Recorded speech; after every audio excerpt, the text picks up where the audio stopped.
Hello everyone and welcome back to the Horror Hut.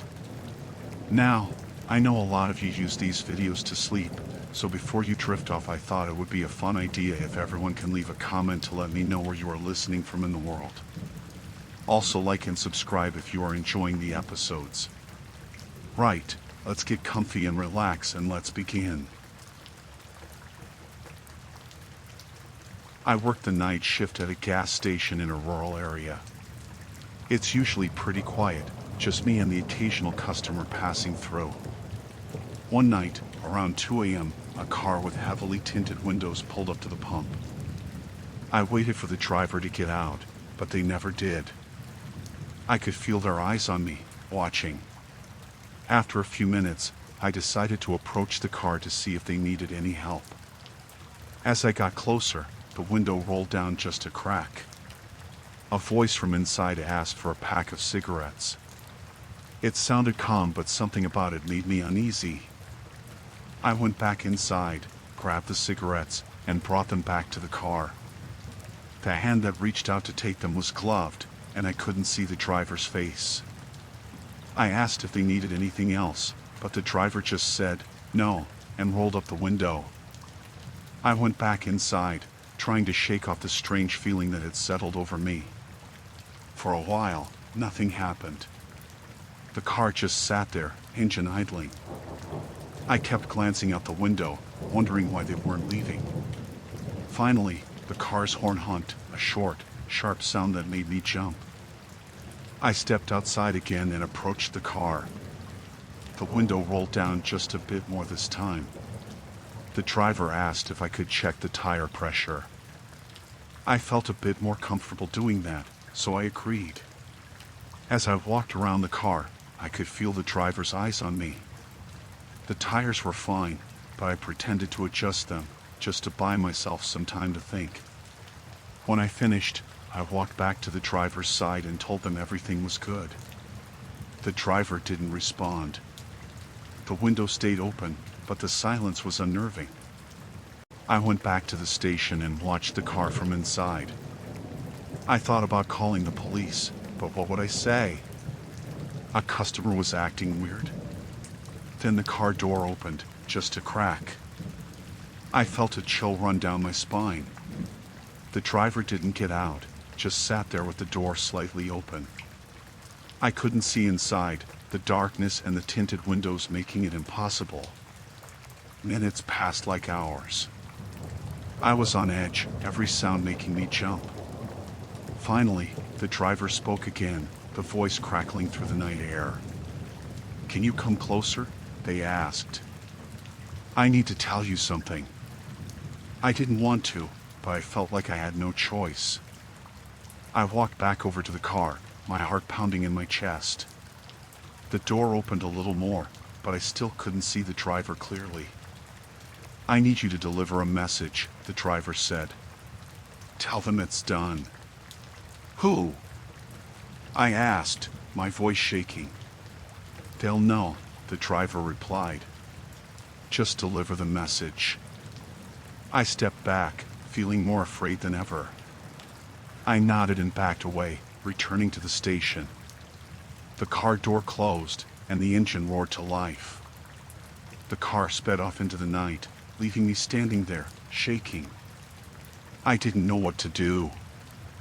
I didn't know who to tell or what the message meant. For the rest of my shift, I kept expecting the car to come back, or for someone else to show up looking for me. When morning finally came, I went home, but I couldn't shake the feeling of dread. I kept thinking about that voice, those cryptic demands, and the way the driver watched me. I never delivered the message. I didn't know who to tell, and honestly, I was too scared to find out what it meant. I quit my job at the gas station a few days later, but I still think about that night. I still wonder who that driver was, what they wanted, and what they meant by "it's done." I hope I never find out.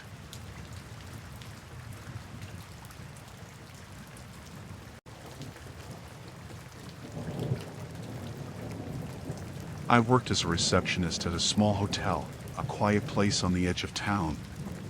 Most nights were uneventful, with few guests and nothing much happening. That changed when the guest in room 213 checked in. The man seemed ordinary enough, checked in late at night, didn't say much. He paid for a week up front, then took his key and went to his room. I didn't think much of it at first. We had guests like him all the time. After a few days, I realized I hadn't seen him since he checked in. Normally, guests would come and go, at least leave the room for meals or a walk. But room 213 was silent, no sound, no movement. It started to bother me. I checked the computer and saw that his keycard hadn't been used to leave or enter the room since the night he arrived. I thought maybe he was just keeping to himself, but it still seemed strange. On the fourth day, I decided to check on him. I knocked on the door of room 213, but there was no answer. I knocked again, louder this time, but still nothing. I considered using the master key, but I didn't want to invade his privacy. I went back to the front desk, still feeling uneasy. Later that night, I noticed something even stranger. The lock record showed the door to room 213 had been opened several times during the past few days, but not by the guest's keycard. It was opened by the master key, the one only staff had access to. I felt a chill run down my spine. Someone had been entering room 213, but it wasn't the guest. I decided to wait until my shift ended and then go check the room myself. At the end of my shift, I grabbed the master key and headed up to the second floor. The hallway was silent, the dim lights flickering slightly. I reached room 213 and took a deep breath before unlocking the door. The room was dark, the curtains drawn. I fumbled for the light switch and turned it on. The bed was made, everything seemed normal at first glance.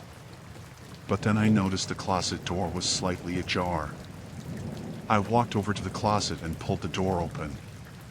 Inside, I found a pile of clothes that didn't belong to the guest, men's and women's clothing, all mixed together. There was also a strange smell, like something rotten. My heart was pounding as I turned around to check the bathroom. The door was closed, and I could see a faint light coming from underneath. I knocked, but there was no response. I slowly pushed the door open and was hit by the stench of decay. The guest was there, lying in the bathtub, eyes wide open, but lifeless. His skin was pale, and he looked like he had been dead for days. I stumbled back, nearly tripping over my own feet. That's when I heard a noise behind me. I turned around and saw a man standing in the doorway. He wasn't a guest. He was dressed in dark clothes, his face partially hidden by a hood. "Who are you?" I managed to stammer. The man didn't answer. He just stared at me, his eyes cold and empty. I tried to run, but he was faster. He grabbed me by the arm and pulled me into the room, slamming the door shut. I struggled, but he was too strong. He shoved me against the wall, his hand over my mouth. "Stay quiet," he hissed, "or you'll end up like him." I nodded, too terrified to do anything else. He let go of me and started searching the room, pulling out drawers, tossing things around. I didn't know what he was looking for, but I knew I had to get out of there. I waited until he was distracted, then made a dash for the door. I managed to unlock it and ran down the hallway, my heart racing. I didn't stop until I was outside, in the parking lot, gasping for breath. I called the police, and they arrived within minutes. They searched the room and found the man hiding in the closet. He was arrested, and the police later told me he was wanted for multiple murders. The guest in room 213 had been one of his victims. I never went back to that hotel. I couldn't.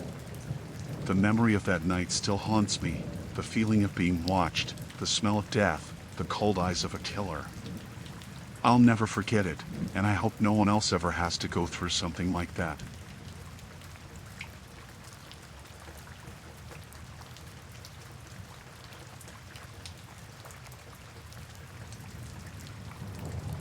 I've been driving a taxi for about 10 years, mostly night shifts.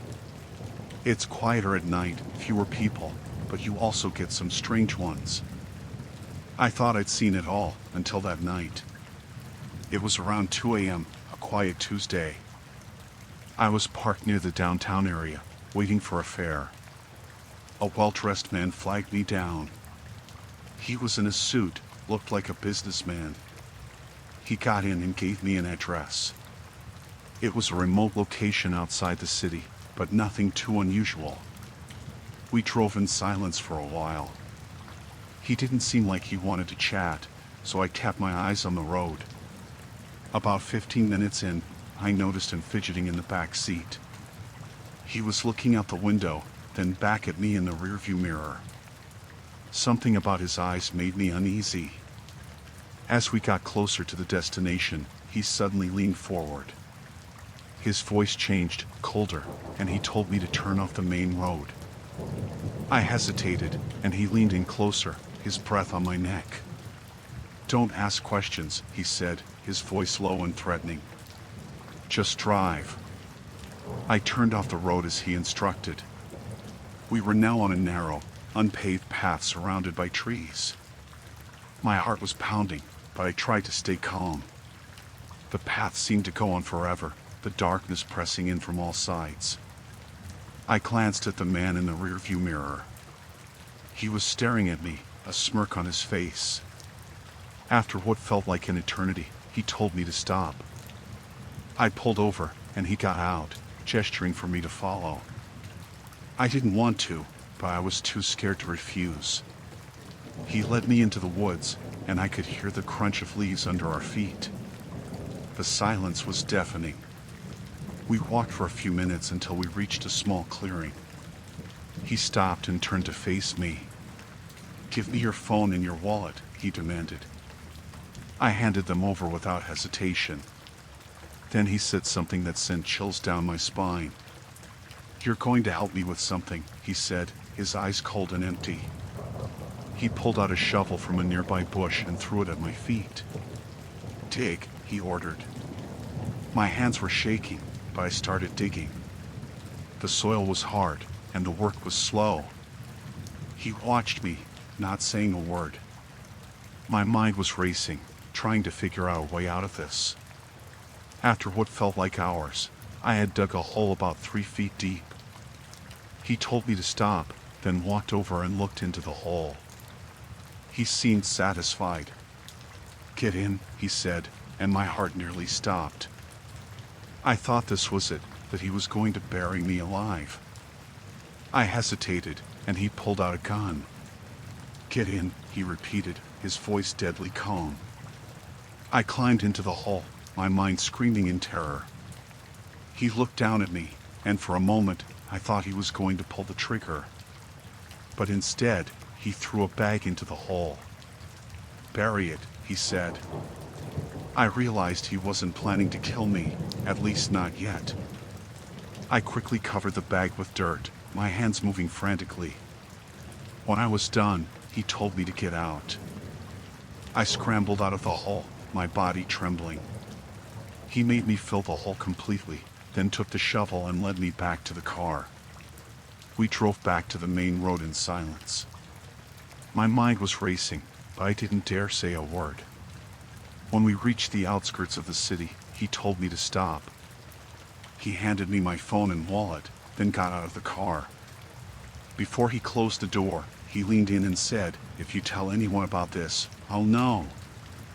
I drove off as fast as I could, my hands shaking on the wheel. When I got back to the city, I pulled over and threw up. I couldn't believe what had just happened. I sat there for a long time, trying to calm down. I didn't go to the police. I was too scared. What if he was watching? What if he came back for me? I never picked up another fare in that area again. Every time I see a well-dressed man, I feel a pang of fear. I still drive a taxi, but I'm always looking over my shoulder, wondering if he's out there, watching, waiting.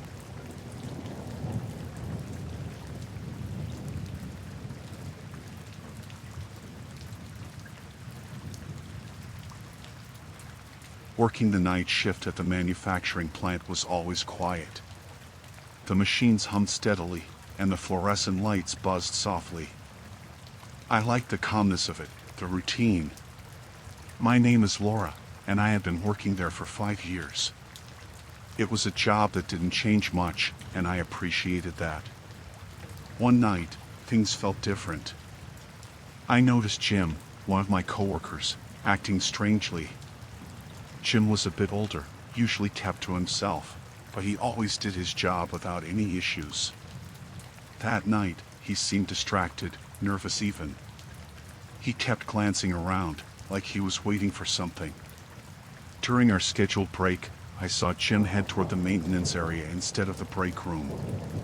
It struck me as odd because Jim never missed his breaks. I decided to follow him, keeping a good distance so he wouldn't notice me. I watched as he slipped into the maintenance room, looking around before closing the door behind him. My curiosity got the better of me, so I quietly walked over and peeked through the small window in the door. What I saw made my heart race. Jim was tampering with the main control panel. He had a set of tools laid out and was making adjustments to the machinery. I didn't know much about the technical side of things, but it was clear he was doing something he shouldn't be. The look on his face was intense, focused, but there was a hint of panic too. I stepped back from the door, unsure of what to do. I knew I had to tell someone, but the night shift supervisor, Mike, was out on a delivery run. The only other person I could turn to was Karen, but she was working on the other side of the plant. I decided to confront Jim myself, hoping it was all a misunderstanding. Taking a deep breath, I opened the door and walked in. "Jim, what are you doing?" I asked, trying to keep my voice steady. He jumped, nearly dropping his tools. "Laura, you shouldn't be here," he said, his voice shaking. "Neither should you," I replied. "What's going on?" He stared at me for a moment, then sighed. "I didn't want anyone to find out," he said. "But you have to understand, I'm not trying to hurt anyone. I'm just trying to make a point." "A point? By messing with the machinery?" I couldn't believe what I was hearing. "Management isn't listening to us," he said. "We've been reporting safety issues for months, but they don't care. I thought if I could create a small incident, they'd finally take us seriously." My mind was racing.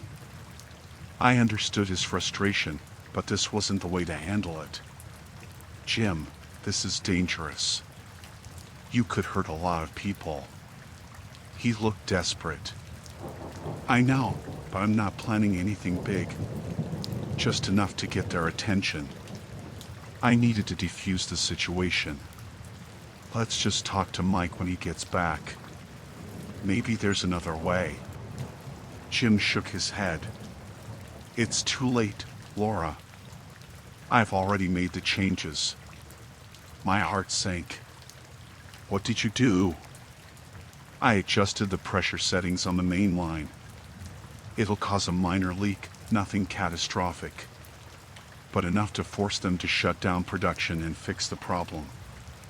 I didn't know what to say. I had to stop this. "Jim, you need to undo whatever you did. Now, before it's too late." He hesitated, then nodded. Okay. I'll fix it. Just keep an eye out for anyone coming." I watched as he hurriedly worked to reverse the changes he'd made. My hands were shaking, and I kept glancing at the door, expecting someone to walk in at any moment. After what felt like forever, Jim finally stepped back from the panel, wiping sweat from his forehead. "It's done," he said. "Everything's back to normal." I let out a breath I didn't realize I was holding. "We need to report this," I said. "You can't just walk away from this." Jim nodded, defeated. "I know. I'll face the consequences." We both headed back to the main floor. I kept an eye on Jim to make sure he didn't try anything else. When Mike returned, we told him everything. He was shocked, but he handled it professionally, immediately shutting down the plant and calling in the higher-ups. Jim was suspended and faced disciplinary action. It was a tense few days as the investigation unfolded. In the end, Jim's actions did bring attention to the safety concerns, but not in the way he had hoped. The management started taking our reports more seriously, implementing new safety protocols. It was a relief to know that things would improve, but the whole incident left me shaken. I never expected something like this to happen on my quiet night shifts. Now, every time I walk past a maintenance room, I think about that night and how close we came to disaster.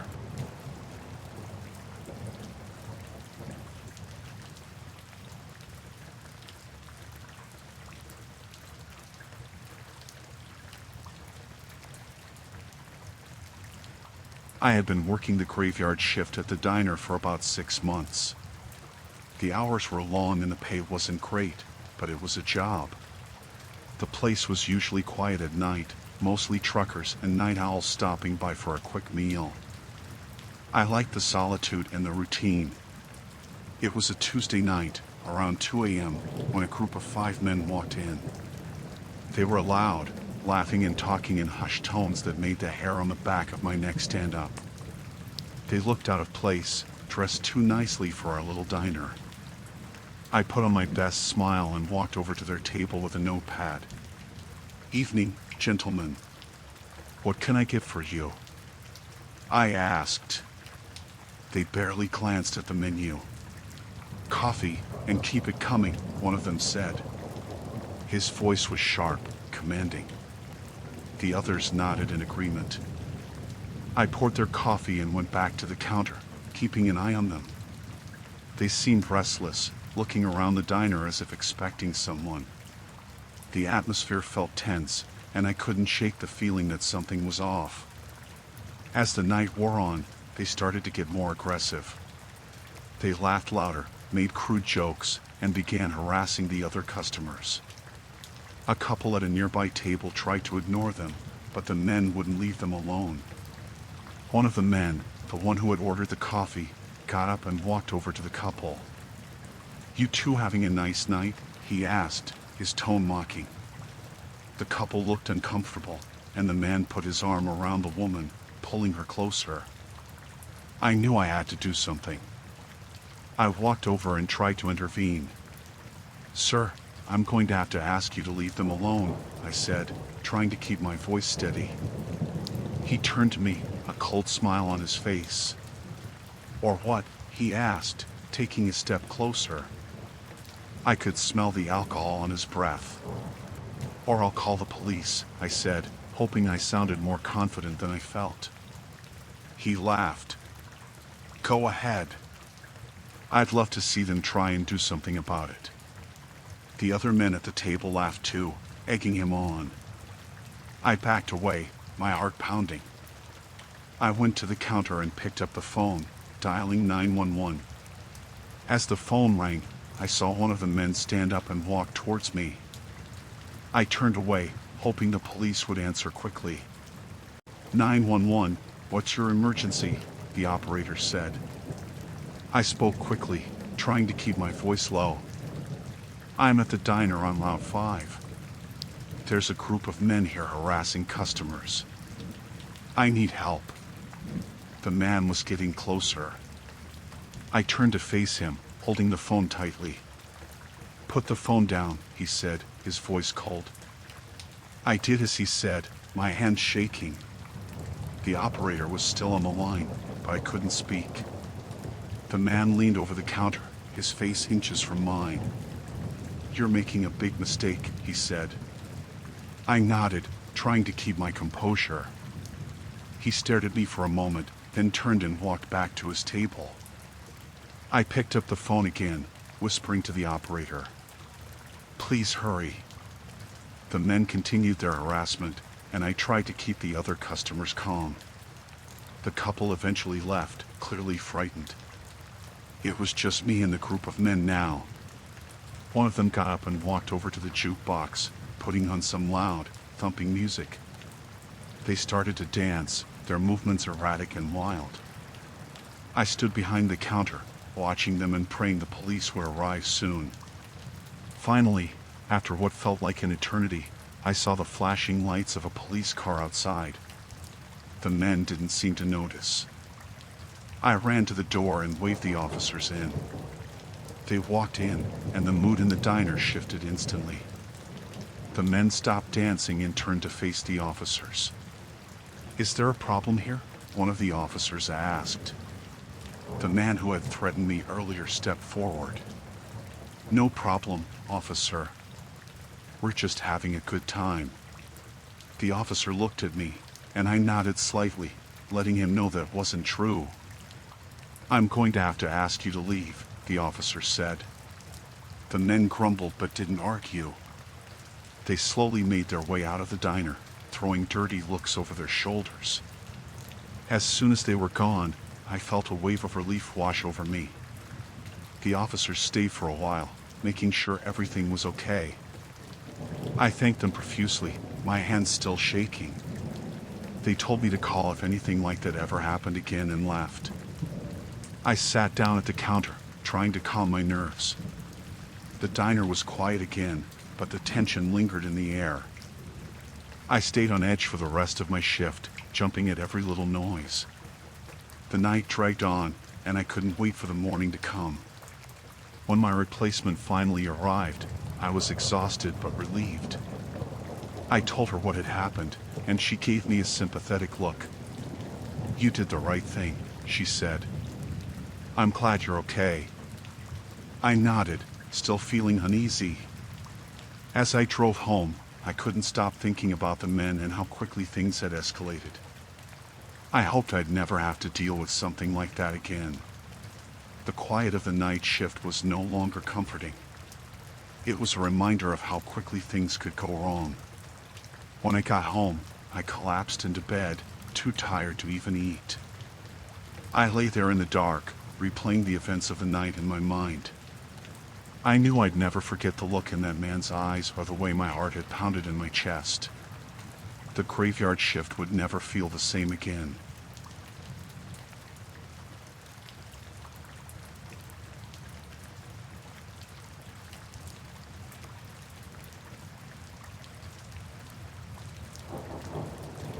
Working as a security guard at the warehouse was usually uneventful. My shifts were long and mostly quiet, but I liked the solitude. It was a huge place, filled with rows of crates and boxes stacked high. I'd walk the aisles, making sure everything was secure. Most nights, nothing happened. One night, I was patrolling the north section, which was supposed to be empty. It was a new part of the warehouse that wasn't in use yet. I walked down the long, dimly lit aisle, my flashlight cutting through the darkness. The silence was comforting, a break from the usual hum of machinery. As I reached the far end, I heard a faint noise. It was like a soft thud, followed by muffled voices. I stopped, holding my breath, listening.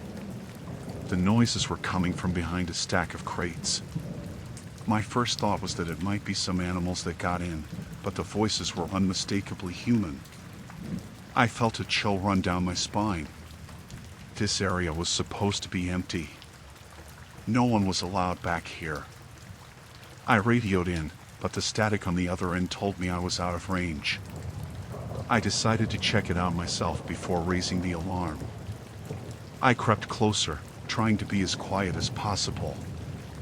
As I rounded the corner, I saw a faint light spilling out from behind a stack of crates. I moved slowly, my heart pounding in my chest. When I peeked around the crates, I saw them. There were 5 men, all armed. They had set up a small camp with laptops and equipment that looked expensive. They were talking in hushed tones, focused on their screens. I couldn't hear what they were saying, but it was clear they were up to something illegal. I backed away slowly, trying to stay out of sight. My mind raced, trying to figure out what to do. I needed to get out of there and call for help. As I turned to leave, my foot hit a loose piece of metal, and it clanged loudly against the concrete floor. The men looked up instantly, their eyes scanning the darkness. I froze, hoping they hadn't seen me. One of them barked an order, and two of the men started moving towards me, their guns drawn. I turned and ran, my footsteps echoing through the empty aisles.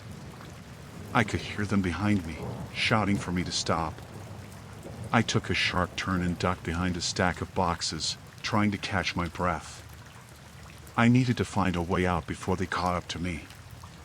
I looked around, my mind racing. There was a side door not too far from where I was hiding. If I could make it there, I might be able to get out and call for help. I peeked out from behind the boxes, seeing the men searching the area, their flashlights cutting through the darkness.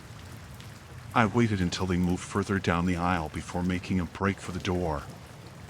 I ran as fast as I could, my heart pounding in my ears. I reached the door and pushed it open, slipping outside into the cold night air. I pulled out my phone and dialed 911, my hands shaking. The operator answered, and I quickly explained the situation. They assured me that help was on the way. I stayed outside, hidden in the shadows, waiting. It felt like an eternity before I heard the sound of sirens in the distance. I saw the red and blue lights flashing as the police cars pulled up. The officers got out and moved into the warehouse, their guns drawn. I stayed hidden, watching as they went in. It wasn't long before they came back out with the men in handcuffs. I breathed a sigh of relief, feeling the tension drain from my body. One of the officers came over to me, asking if I was all right. I nodded, still shaken but grateful they had arrived. I explained what had happened, and they took my statement. They told me that the men were part of a smuggling ring and had been using the warehouse as a base of operations. They had been looking for them for a while. I thanked the officers and watched as they took the men away. I knew it would be a long night of paperwork and questions, but I was just glad it was over. The warehouse felt different now, less safe. I knew I would never forget what happened that night.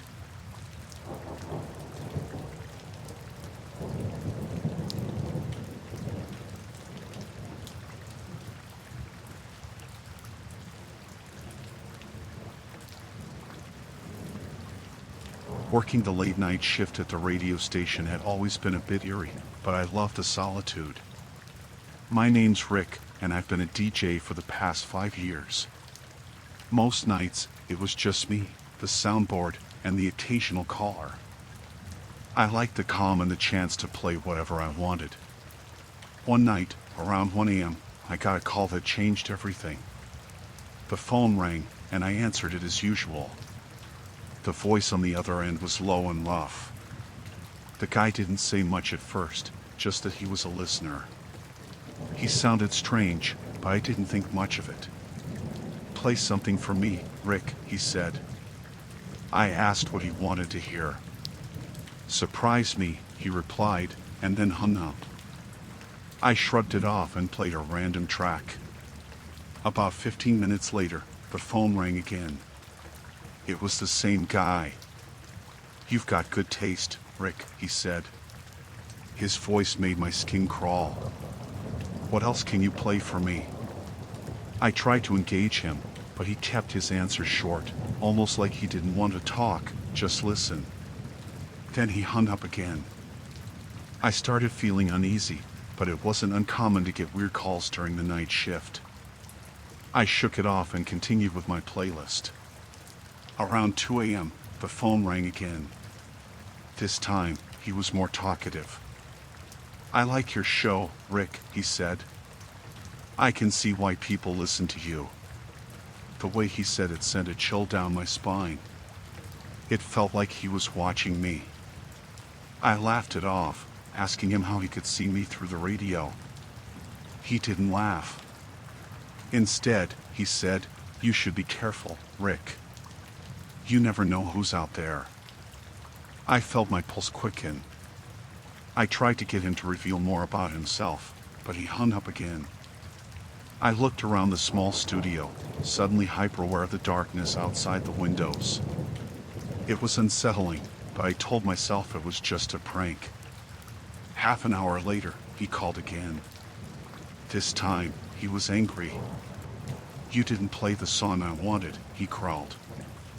I reminded him that he hadn't requested anything specific. He was silent for a moment, then said, "I'm closer than you think, Rick. I'm watching." My heart was pounding now. I stood up and locked the studio door, checking the windows again. They were dark, the parking lot outside dimly lit by a single street lamp. I tried to shake off the fear and keep the show going, but my hands were trembling.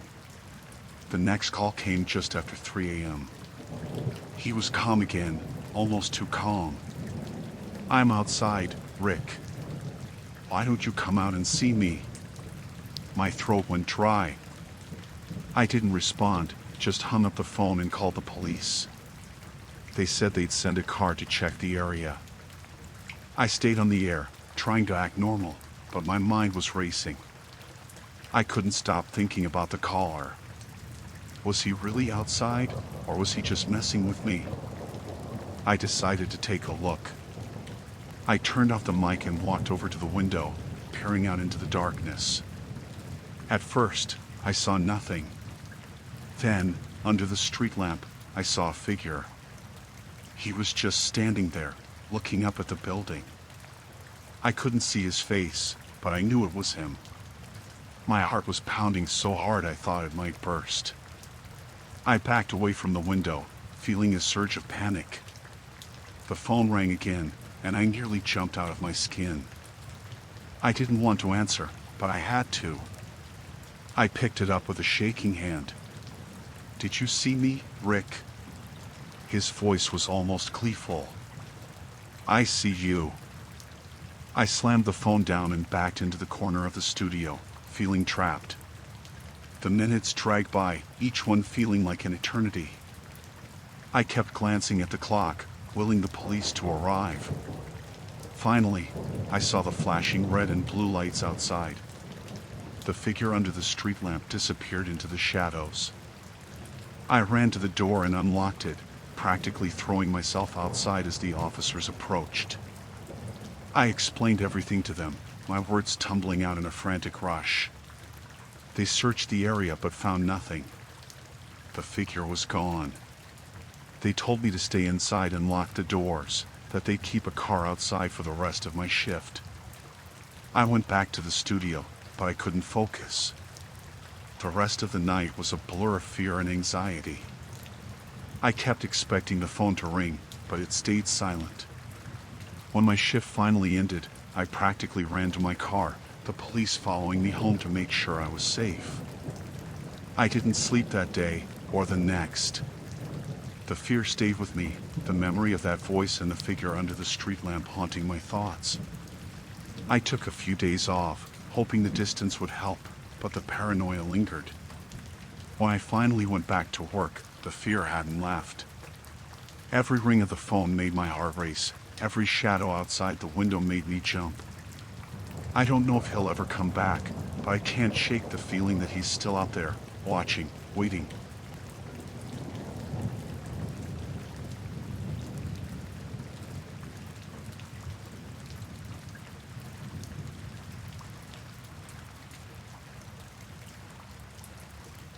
I worked the night shift at the hospital as an intern.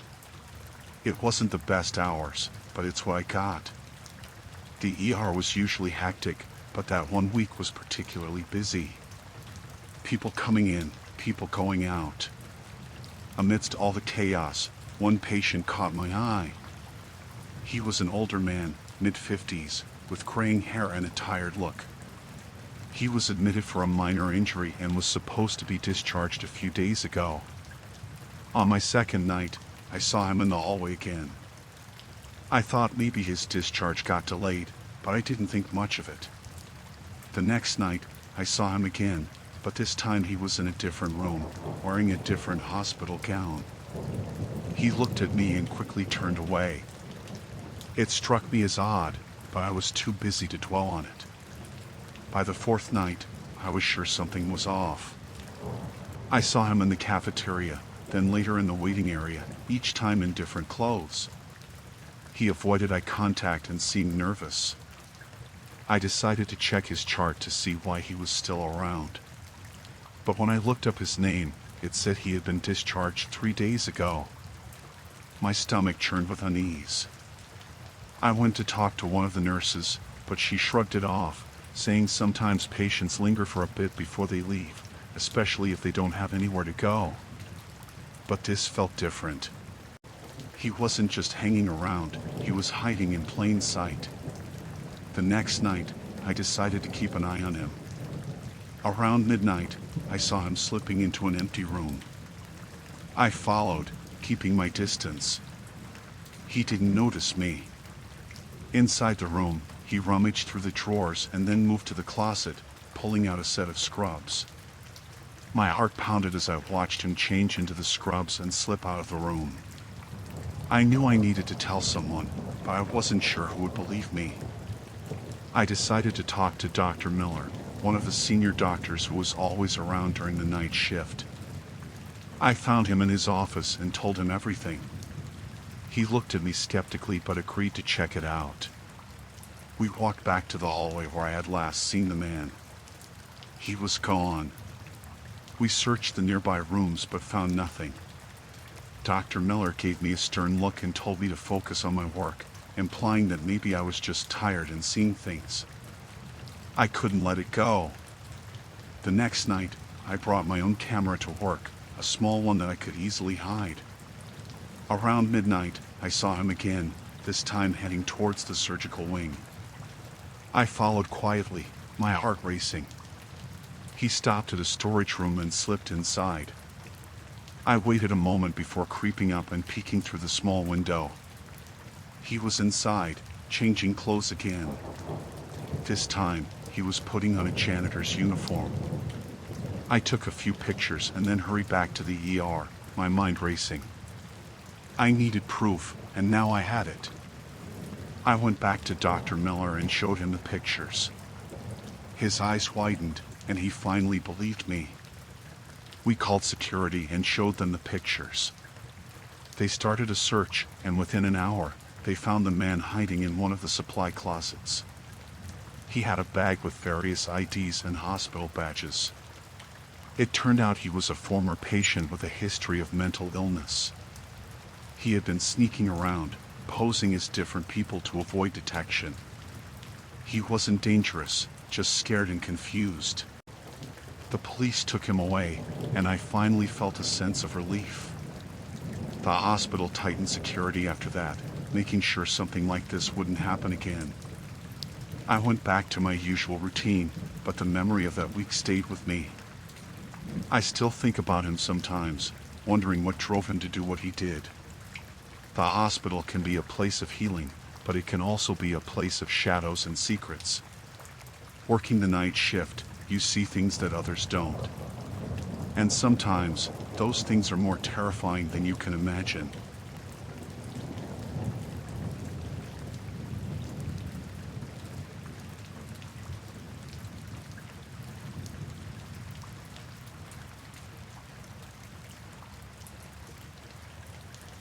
I worked the graveyard shift at this 24-hour convenience store. It's not the most glamorous job, but it pays the bills. One night, things got real weird. There was this car parked outside for hours, just sitting there with the engine running. I thought maybe they were waiting for someone, so I didn't think much of it at first. Hours went by, and the car was still there. I started to get a little uneasy. Who just sits in their car for that long? Around 3 a.m., the driver finally came inside. He was a tall guy, looked to be in his 30s, with wild eyes and a jittery demeanor. He walked up to the counter and started pacing back and forth, muttering to himself. I tried to act normal, but I could feel the tension in the air. He kept glancing over his shoulder like he was expecting someone to come after him. I asked if he needed help with anything, but he just shook his head and kept pacing. I could see the bulge of something in his jacket pocket, and my heart started racing. Was he armed? I didn't want to jump to conclusions, but I couldn't shake the feeling that something wasn't right. He finally stopped pacing and stared at me with those wild eyes. "You ever feel like you're being watched?" he asked, his voice low and intense. I didn't know what to say. I just nodded, trying to play it cool. He started rambling about how he was being followed, how he needed to lay low for a while. I tried to calm him down, but he was on edge, like he was ready to bolt at any moment. I didn't want to escalate the situation, so I just listened, hoping he would leave soon. But he didn't leave. He stayed for what felt like hours, pacing and muttering to himself. I kept an eye on him, ready to hit the panic button under the counter if things got out of hand. Eventually, he seemed to calm down a bit and wandered off to the back of the store. I took the opportunity to grab my phone and discreetly call the police. I explained the situation to them, and they said they would send someone over as soon as they could. I felt a little better knowing help was on the way, but I was still on edge. I kept watching the guy out of the corner of my eye as he wandered around the store, picking up random items and putting them back down. He seemed restless, like he couldn't sit still for more than a few seconds.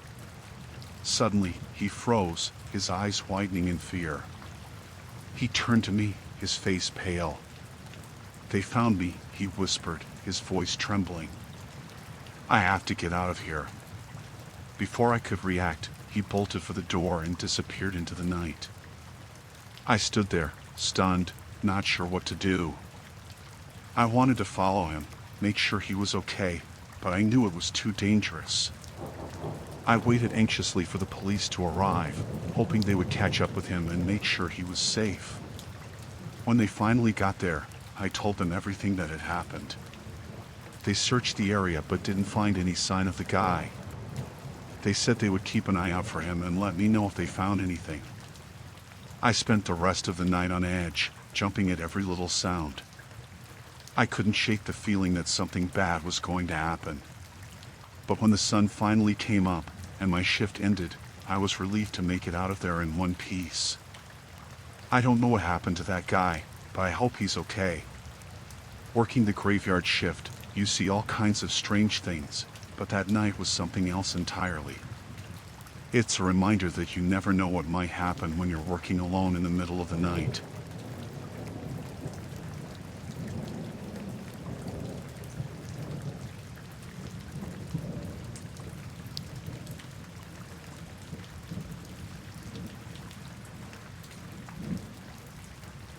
Working at a call center can be pretty routine. You answer calls, help people with their problems, and repeat. But one night, things took a terrifying turn. It was around 3 a.m., and I was getting ready to wrap up my shift when I got a call from an unknown number. I answered, and immediately, I could hear the fear in the woman's voice on the other end. She was crying, begging for help, saying she was being held captive. My heart started pounding as she described her situation, saying she didn't know where she was and that she needed someone to rescue her. I tried to keep calm and reassure her that help was on the way. But then, the call cut off abruptly, leaving me with nothing but silence on the line. I felt a chill run down my spine as I tried to process what had just happened. I debated calling the police, but without knowing where the woman was or who she was, I didn't know how much they could do. I decided to try and trace the call instead. I pulled up the logs and saw that it came from a blocked number, which wasn't much help. But then, another call came in from the same number. I answered quickly, hoping to get more information. This time, the woman sounded even more frantic, saying she could hear footsteps outside her door and that she didn't have much time. I begged her to stay on the line, to keep talking to me so I could try and figure out where she was. But before I could get any more information, the call cut off again. I felt a sense of helplessness wash over me as I realized I might be her only hope. I called my supervisor and explained the situation, hoping they would know what to do. They told me to keep trying to trace the calls and to keep them updated on any new information. I felt a little better knowing I had someone else to help me through this. For the next hour, I answered call after call, each one more distressing than the last. The woman sounded terrified, and I could hear the desperation in her voice as she pleaded for help. But no matter how hard I tried, I couldn't trace the calls back to a specific location.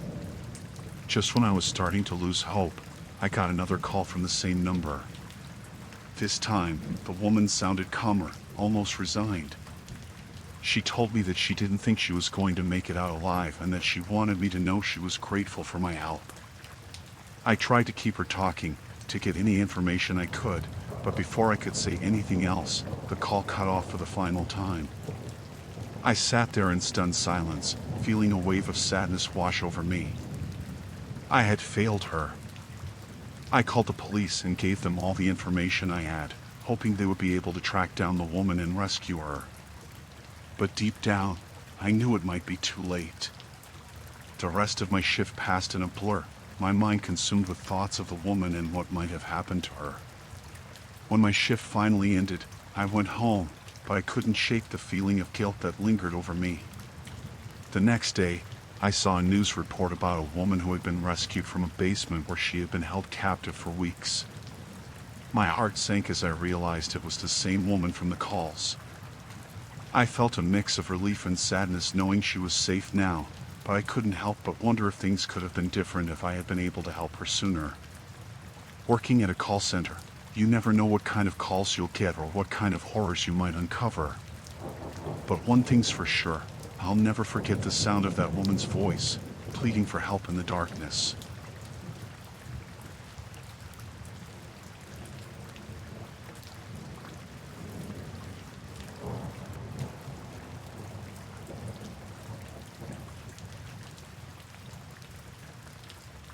Working late shifts at the library is pretty common for me. I'm used to the quiet, the musty smell of old books, and the occasional creaks and groans of the building settling. But one night, things got a whole lot weirder. I was down in the basement, sorting through some old archives, when I heard a noise coming from the far corner of the room.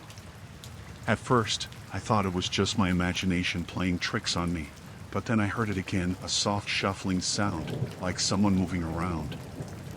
I called out, thinking maybe it was just one of the other librarians working late, but there was no response. I felt a knot of unease forming in my stomach as I cautiously made my way over to where the noise was coming from. As I got closer, I could see a small pile of blankets and pillows tucked away in a corner, hidden from view. My heart started pounding as I realized what it meant. Someone had been living down here in the basement, right under our noses.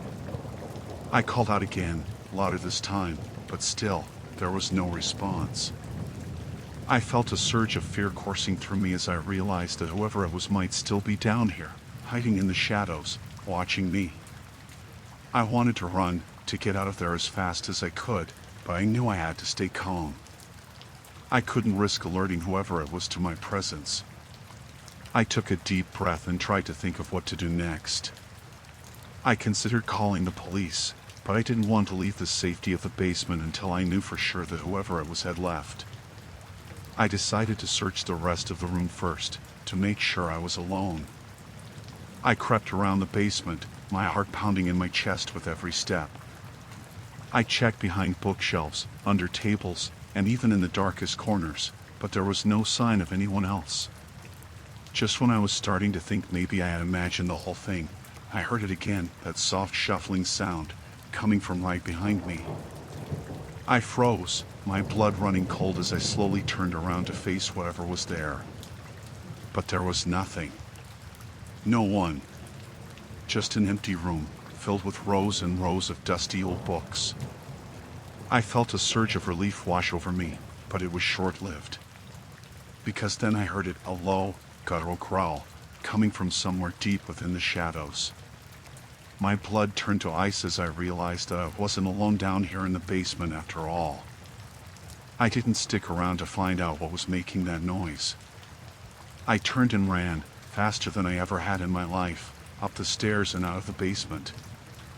I didn't stop until I was safely outside, gasping for breath in the cool night air.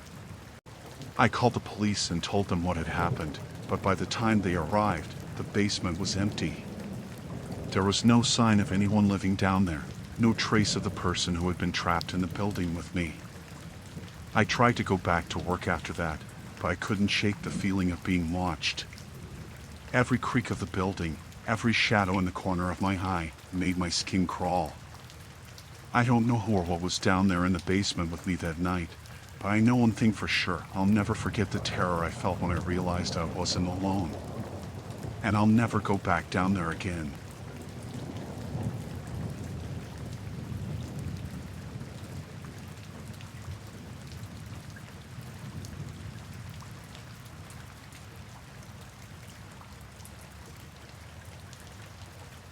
Working in the IT department of a skyscraper can be pretty routine.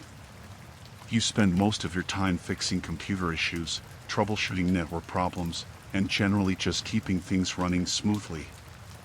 But one night, things took a turn for the terrifying. I was working late, trying to track down the source of some strange network activity we had been noticing for a while. It was coming from an unused floor of the building, a floor that had been closed off for renovations for months. At first, I didn't think much of it. Probably just some glitch in the system, I thought. But as I dug deeper, I realized there was something more going on. The activity was too consistent, too deliberate to be just a glitch. Someone was using the network on that floor, and they were doing it with purpose. I debated calling security or the police, but I knew they wouldn't be able to do much without more information. I decided to investigate on my own, to see if I could figure out who or what was behind this strange activity. I made my way up to the unused floor, my heart pounding in my chest with every step. The floor was dark and empty, with rows of dusty cubicles lining the walls. It felt like something out of a horror movie, the kind where you know something bad is about to happen. I cautiously made my way through the floor, my senses on high alert. I kept expecting someone to jump out at me from the shadows, but the floor remained eerily quiet. That is, until I reached the far end of the floor. There, hidden away in a corner, was a small group of people huddled around a cluster of computers. They were all wearing hoodies and masks, their faces hidden from view. I froze, my blood running cold as I realized what I was seeing. These weren't just random people using the network, they were hackers, and they were using the building as their base of operations. I wanted to run, to get as far away from them as I could, but I knew I couldn't. I needed to gather as much information as possible so I could report it to the authorities. I crept closer, trying to stay hidden in the shadows.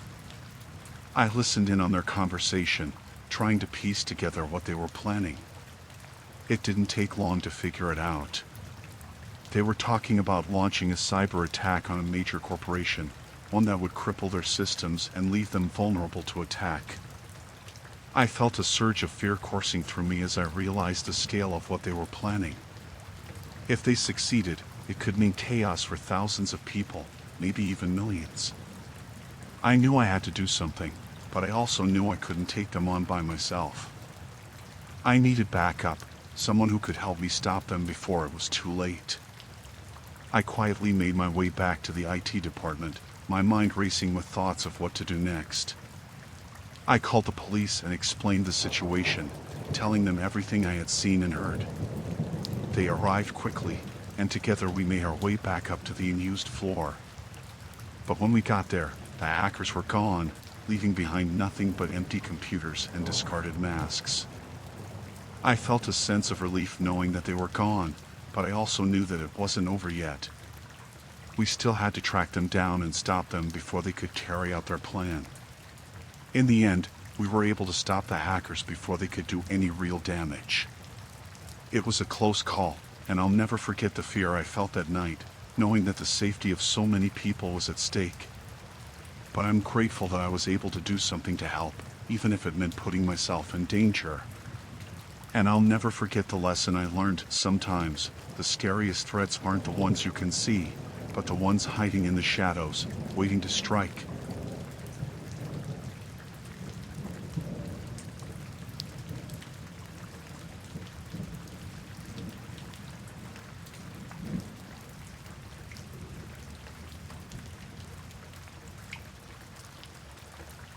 Working the night shift at the pharmacy was usually pretty quiet. I spent most of my time stocking shelves, filling prescriptions, and keeping an eye on things. But lately, things had been getting a little weird. I had been noticing that certain medications were going missing: painkillers, sleeping pills, stuff like that. At first, I thought maybe I had miscounted or misplaced them, but it kept happening, night after night. I started to get suspicious, wondering if someone was stealing the meds. But I couldn't figure out how they were doing it. The pharmacy was locked up tight at night, and there were security cameras everywhere. One night, I decided to stay late and try to catch whoever was behind it. I hid in the back room, waiting and watching for any sign of movement. Sure enough, around midnight, I heard a noise coming from the front of the store. I crept out of the back room, my heart pounding in my chest as I approached the front counter. There, standing behind the counter, was a man I had never seen before. He was rummaging through the shelves, grabbing bottles of pills and stuffing them into his pockets. I felt a surge of anger coursing through me as I realized what was happening. This guy was the one stealing the medications, and he had been doing it right under my nose the whole time. I knew I should have called the police right then and there, but something stopped me. Maybe it was the adrenaline pumping through my veins, or maybe it was just sheer stupidity, but I decided to confront him instead. I stepped out from behind the counter, my hands trembling with fear and anger. "Hey!" I shouted, my voice echoing through the empty store. "What do you think you're doing?" The man spun around, his eyes widening in surprise as he saw me standing there. For a moment, we just stared at each other, neither of us sure what to do next. Then, without warning, he lunged at me, his fists flying. I barely had time to react, ducking out of the way just in time to avoid his blows. We grappled with each other, stumbling around the store in a frantic dance of violence. I could feel the adrenaline coursing through my veins, dulling the pain of each blow as we fought. But I knew I couldn't keep it up forever. The man was bigger and stronger than me, and it was only a matter of time before he overpowered me. I needed to end this, and fast. With a surge of determination, I managed to land a solid punch to his jaw, sending him sprawling to the ground. I didn't stick around to see if he was okay. I grabbed my phone and called the police, telling them everything that had happened. They arrived quickly, and together we were able to apprehend the man and take him into custody. It turned out he had been stealing the medications to sell on the black market, a desperate attempt to make some quick cash. In the end, I was hailed as a hero for stopping him. But as I lay in bed that night, my body bruised and sore from the fight, I couldn't shake the feeling of fear that lingered in the back of my mind. I had come face to face with danger that night, and I had survived. But I knew that not everyone was so lucky, and that the world could be a much scarier place than I had ever imagined.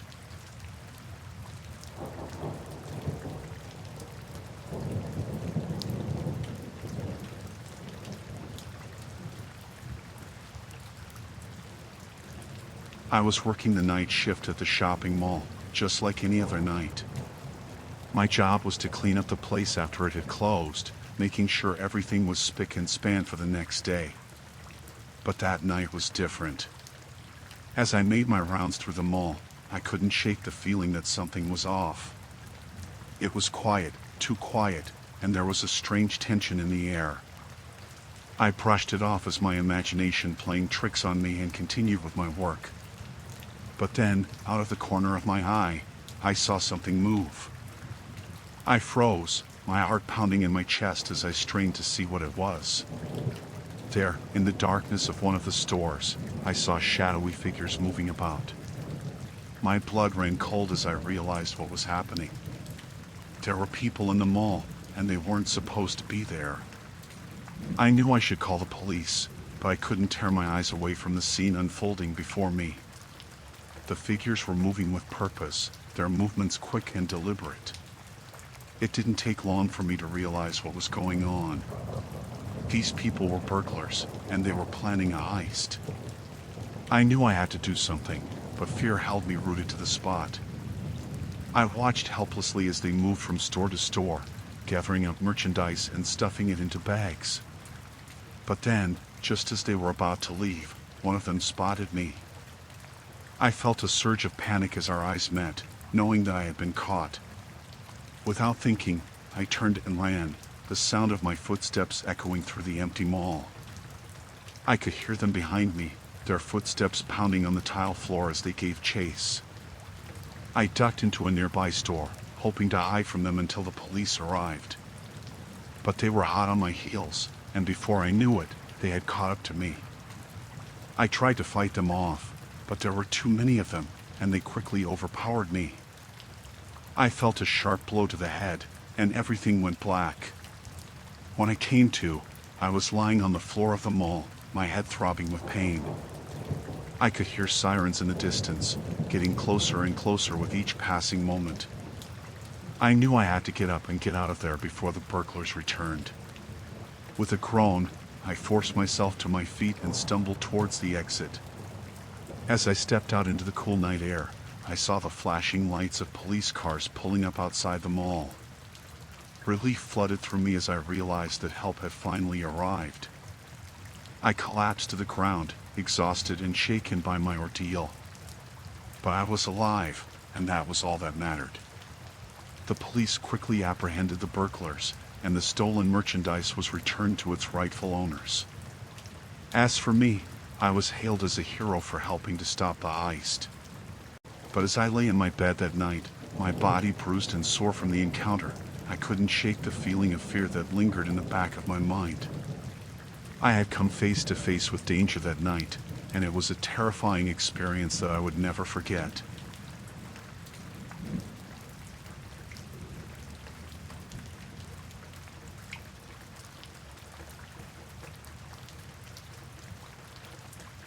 I was out on patrol in the national park, just like any other night. My job as a park ranger was to ensure the safety of the park and its wildlife, but that night, I stumbled upon something that made my blood run cold. As I made my way through the dense forest, I heard the sound of voices up ahead. At first, I thought it might be campers who had stayed out too late, but as I got closer, I realized that something wasn't right. There, in a clearing up ahead, I saw a group of men huddled around a fire. They were armed and dangerous, and it was clear that they weren't there to enjoy the beauty of nature.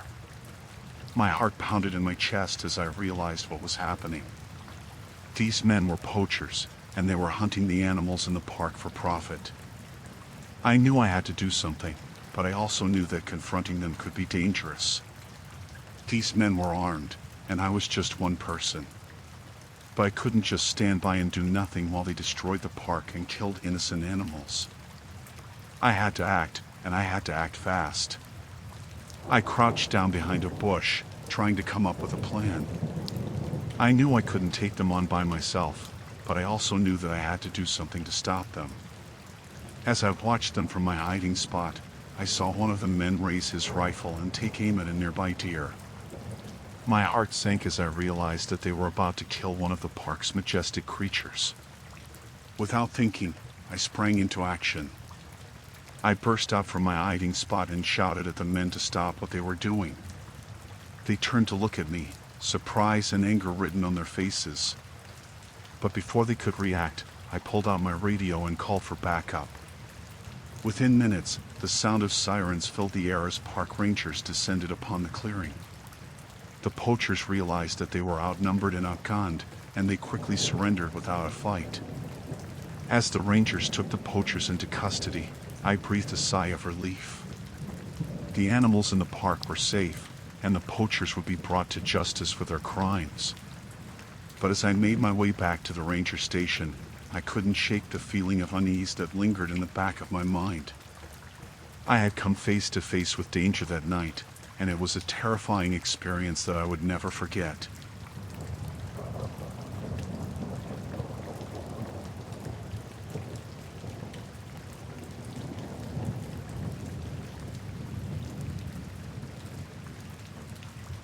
It was just another routine night at the airport.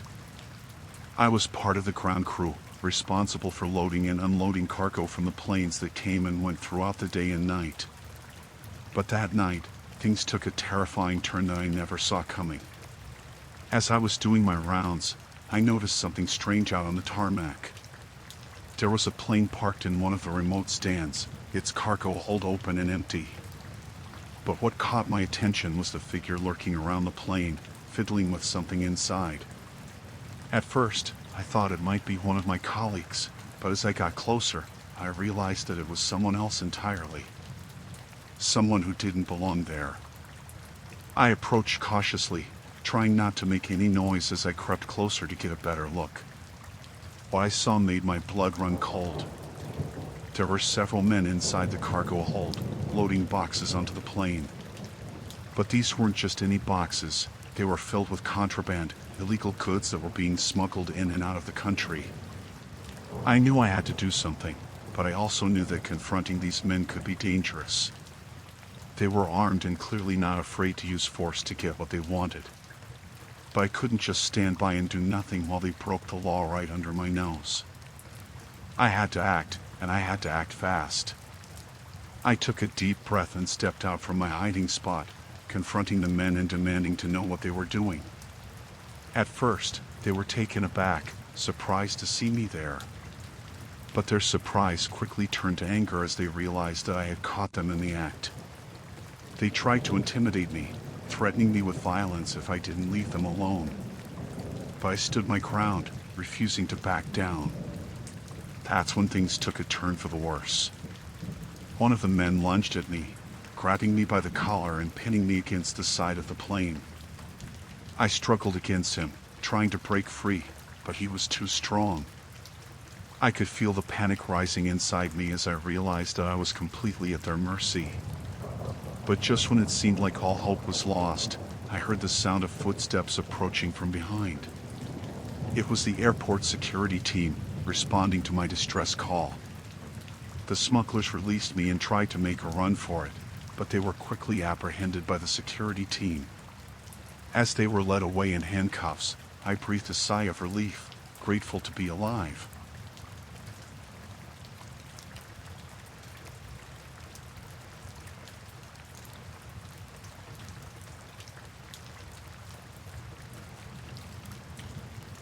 It was another late-night shift at the restaurant.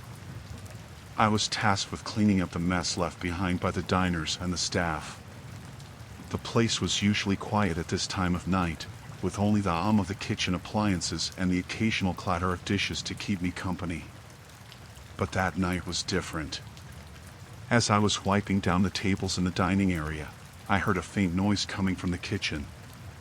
At first, I brushed it off as the sound of the dishwasher or the refrigerator kicking in.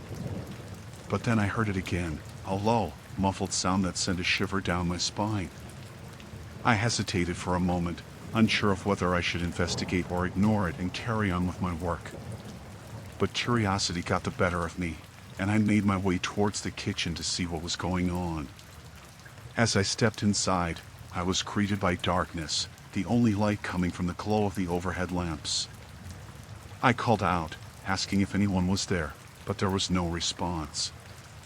I took a few cautious steps forward, my heart pounding in my chest as I strained my ears to listen for any sign of movement. That's when I saw him, a figure lurking in the shadows near the back of the kitchen. It took me a moment to recognize him, but when I did, my blood ran cold. It was a former employee, someone who had been fired months ago for stealing from the restaurant. He had always been a bit unstable, but I never thought he would do something like this. I tried to reason with him, telling him to leave before things got out of hand. But he just laughed, a cold, menacing sound that sent a chill down my spine. He started to advance towards me, his eyes glinting with malice as he brandished a knife in his hand. I knew I had to get out of there, but I was frozen in place, my legs refusing to move.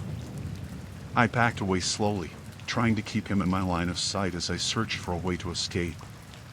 But he was relentless, closing in on me with each step until I was backed up against the wall, with nowhere left to run.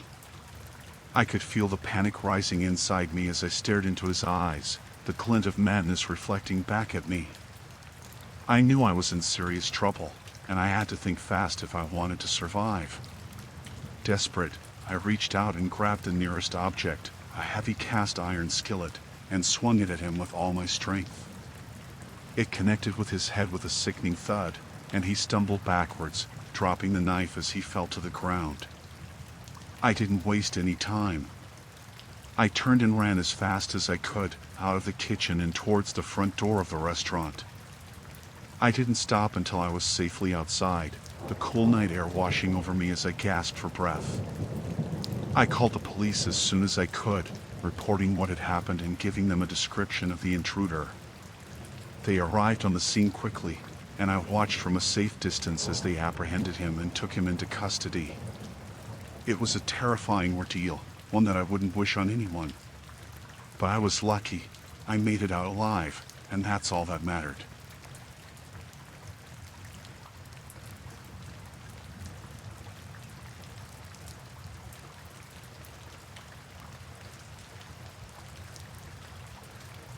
It was a typical night at the nursing home where I worked. I was on the night shift, tasked with keeping an eye on the patients and ensuring they were comfortable throughout the night. Everything seemed quiet and peaceful, just like any other night. But then I noticed something strange, a new face among the visitors. He seemed out of place, his eyes darting around the room as if searching for something. I watched him closely, trying to figure out what he was up to. As the night wore on, I couldn't shake the feeling that something wasn't right about him. He lingered near the patients' rooms, his attention focused on them in a way that made my skin crawl. I decided to keep a closer eye on him, discreetly following him as he moved through the halls. That's when I saw him slip into one of the patients' rooms, his movements quick and furtive. I rushed forward, my heart pounding in my chest as I confronted him. He tried to play it off, claiming he was just checking on the patient, but I knew better. I demanded to know what he was really doing there, and that's when he pulled out a vial of medication, one that belonged to one of the patients. My blood ran cold as I realized what was happening. He was stealing their medication, likely to sell it on the street for a profit.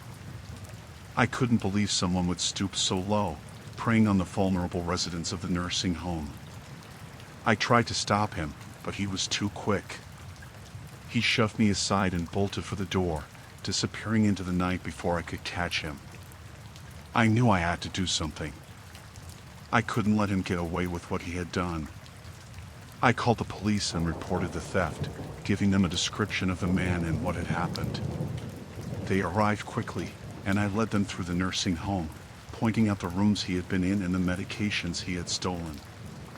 We searched the building from top to bottom, but there was no sign of him. I felt a sinking feeling in the pit of my stomach as I realized he had gotten away. But I refused to give up hope. I knew we would catch him eventually, and when we did, he would face the consequences for his actions. In the meantime, I made sure to keep a closer eye on the patients and their medications, determined to prevent anything like this from happening again.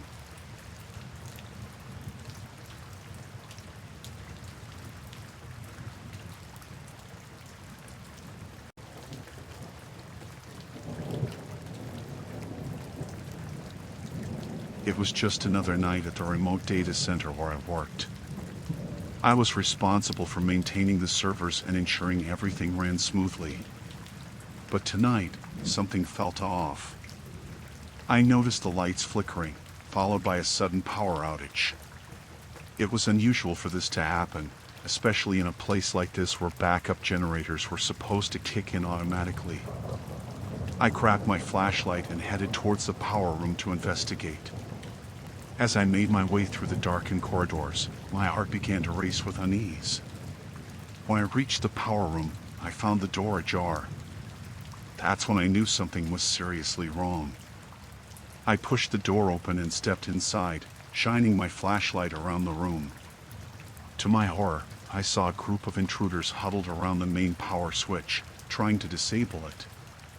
They were dressed in dark clothing, their faces obscured by masks. I knew I had to act fast. I couldn't let them steal sensitive information from the servers or cause any further damage to the data center. I crept forward, trying to remain as quiet as possible. But one of the intruders must have heard me, because he turned around suddenly, his eyes wide with surprise. I froze, my heart pounding in my chest as we locked eyes. For a moment, neither of us moved, paralyzed by the sudden realization that we were not alone in the room. But then, without warning, the intruder lunged towards me, his hands reaching out to grab me. I stumbled backwards, narrowly avoiding his grasp. I knew I had to get out of there and alert the authorities before it was too late. I turned and ran, my footsteps echoing loudly in the empty corridors. I could hear the intruders shouting behind me as I made my way towards the exit. I prayed that I would make it out of there alive, that I would be able to get help before they caught up to me. Finally, I burst through the doors and into the cool night air, gasping for breath as I stumbled out into the parking lot. I fumbled for my phone, dialing 911 as quickly as my shaking hands would allow. I told the operator what had happened, trying to remain as calm as possible despite the terror that still gripped me. I gave them the location of the data center and begged them to send help as soon as possible. As I waited for the police to arrive, I couldn't shake the feeling of dread that washed over me. I knew those intruders were still inside, still trying to steal whatever they could get their hands on. But I refused to let fear consume me. I had done everything I could to stop them, and now it was up to the authorities to apprehend them and bring them to justice. When the police finally arrived, I led them back to the data center, where they found the intruders still inside, attempting to access the servers. With the help of the police, we were able to apprehend them and put an end to their criminal activities once and for all. It was a relief to know that they would no longer pose a threat to the data center or its sensitive information.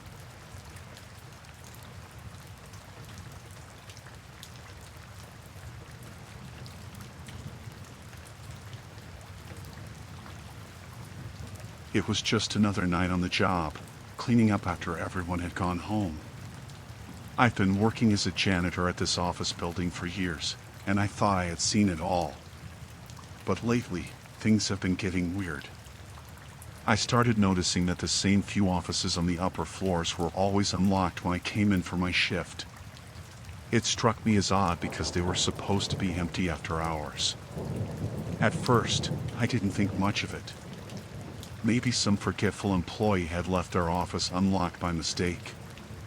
But as the nights went on, I couldn't shake the feeling that something wasn't right. One night, I decided to investigate. I made my way up to the floor where the unlocked offices were located, my curiosity getting the better of me. As I walked down the dimly lit hallway, I noticed that one of the doors was slightly ajar. My heart began to race as I approached, my hand trembling as I pushed the door open. To my horror, I found someone inside, huddled in the corner of the office. It was a man, his eyes wide with fear as he stared back at me. I didn't know what to do. I was frozen in place, my mind racing with a million thoughts.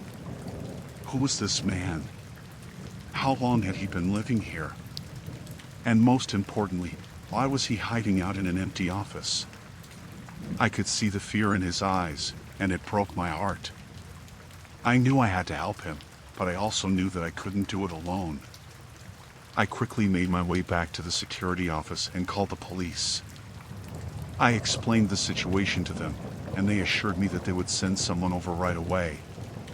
As I waited for the police to arrive, I couldn't shake the feeling of unease that washed over me. What if the man was dangerous? What if he had hurt someone? But I pushed those thoughts aside and focused on the task at hand. I had to stay calm and keep the man safe until help arrived. When the police finally arrived, they took the man into custody and questioned him about why he was living in the office. It turns out he had fallen on hard times and had nowhere else to go. I felt a wave of sympathy for him as I listened to his story. No one should have to resort to living in an empty office just to survive. But despite everything, I was relieved that the situation had been resolved peacefully. The man was taken to a shelter, where he would receive the help and support he needed to get back on his feet. As for me, I couldn't shake the feeling of unease that lingered long after the man had been taken away. It was a stark reminder of the dangers that lurked in the darkness, even in a seemingly safe place like an office building. But I refused to let fear consume me. I had faced my fears head-on and come out the other side stronger for it. And as I finished my shift and headed home for the night, I knew that I would never look at the office building the same way again.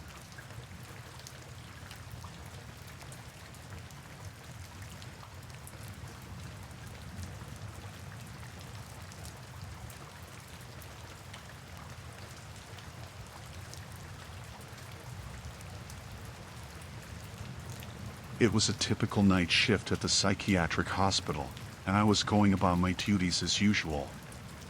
The hospital was quiet, patients were mostly asleep, and everything seemed normal. But then, I heard it, a strange, eerie noise coming from one of the closed-off wings of the hospital. At first, I tried to ignore it, telling myself it was probably just the building settling or the wind blowing outside. But the noise persisted, growing louder and more unsettling with each passing moment. It was unlike anything I had ever heard before, sending shivers down my spine. Curiosity got the better of me, and I knew I had to investigate. I made my way down the dimly lit hallway, the sound growing louder with each step I took. As I reached the closed-off wing, I hesitated for a moment, unsure of what I would find on the other side. But I couldn't let fear hold me back, so I pushed open the door and stepped inside. What I saw inside the wing sent chills down my spine. There, huddled in the corner of the room, was a former patient, someone who had been discharged months ago. I couldn't believe my eyes. How had this patient managed to sneak back into the hospital unnoticed? And why were they hiding out in this closed-off wing? But as I approached, I realized something was terribly wrong. The patient was muttering to themselves, their eyes wild with fear and paranoia. They were dangerously delusional, lost in a world of their own making. I knew I had to act fast. I couldn't let this patient harm themselves or anyone else. But I also knew that approaching them could be dangerous. They were unpredictable, and I had no way of knowing how they would react. With a deep breath, I slowly approached the patient, keeping my movements calm and steady. I tried to reassure them that everything was going to be okay, but they didn't seem to hear me. Suddenly, the patient lunged at me, their hands reaching out with surprising strength. I barely had time to react, dodging out of the way just in time to avoid their grasp. My heart was pounding in my chest as I backed away, trying to think of what to do next. I knew I needed to get help, but the hospital was deserted at this time of night, and I was on my own. But then, I remembered the emergency call button on my radio. With shaking hands, I pressed the button and called for backup, hoping that someone would hear my call and come to my aid. Seconds felt like hours as I waited for help to arrive. I could hear the patient behind me, still muttering to themselves and growing more agitated by the second. Finally, I heard the sound of footsteps approaching, and relief flooded through me as two security guards burst into the room. Together, we were able to restrain the patient and get them the help they so desperately needed. As the patient was taken away by medical staff, I couldn't help but feel a sense of gratitude wash over me. I had faced danger head-on and come out the other side unscathed. But as I made my way back to my station, I couldn't shake the feeling of unease that lingered in the air. This encounter had been a stark reminder of the dangers that lurked within the walls of the psychiatric hospital, dangers that I would never forget.